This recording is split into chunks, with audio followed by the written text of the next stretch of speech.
ಇನ್ನು ರಾಜ್ಯ ದೇಶ ವಿದೇಶದ ಕೆಲ ಪ್ರಮುಖ ಸುದ್ದಿ ಕ್ವಿಕ್ ಆಗಿ ನೋಡೋಣ 9 PM ಬಿಗ್ ನ್ಯೂಸ್ನಲ್ಲಿ.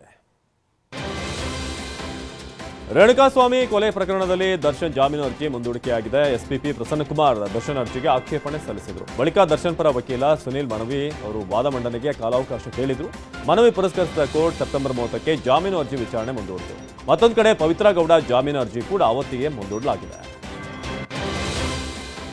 ಆಂಧ್ರ ಮಾಜಿ ಮುಖ್ಯಮಂತ್ರಿ ಜಗನ್ಮೋಹನ್ ರೆಡ್ಡಿ ಅವರ ತಿರುಪತಿ ಭೇಟಿ ರದ್ದಾಗಿದೆ. ಧರ್ಮದ ಬಗ್ಗೆ ಕೇಳಿದಂತ ಟಿಡಿಪಿಗೆ ಜಗನ್ ತಿರುಗೇಟು ಕೊಟ್ಟಿದ್ದಾರೆ. ದೇಶದ ಪ್ರತಿಯೊಬ್ಬರಿಗೂ ಕೂಡ ನನ್ನ ಧರ್ಮ ತಿಳಿದಿದೆ ಮತ್ತು ಸಿಎಂ ಆಗುವ ಮೊದಲು ಹಲವಾರು ಬಾರಿ ತಿರುಮಲ ದೇವಸ್ಥಾನಕ್ಕೆ ಭೇಟಿ ನೀಡಿದ್ದೇನೆ. 4 ಗೋಡೆಗಳ ಮಧ್ಯೆ ಬೈಬಲ್ ಓದಿದರೂ ಇಸ್ಲಾಂ, ಹಿಂದೂ ಮತ್ತು ಸಿಖ್ ಧರ್ಮವನ್ನು ಗೌರವಿಸ್ತೇನೆ.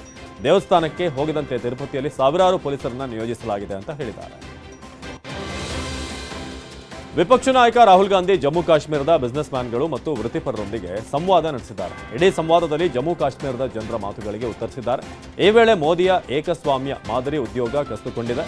ಜಿಎಸ್ಟಿ ನೋಟು ಅಮಾನ್ಯೀಕರಣದ ಮೂಲಕ ಕೈಗಾರಿಕೆಗಳ ಮೇಲೆ ದಾಳಿ ಮಾಡಿದೆ. ಹೀಗಾಗಿ ನಾವು ಚೀನಾದೊಂದಿಗೆ ಸ್ಪರ್ಧಿಸಲು ಸಾಧ್ಯವಾಗ್ತಿಲ್ಲ ಎಂದಿದ್ದಾರೆ. ಈ ವಿಡಿಯೋನ ಟ್ವಿಟರ್ನಲ್ಲಿ ಹಂಚಿಕೊಂಡಿದ್ದಾರೆ.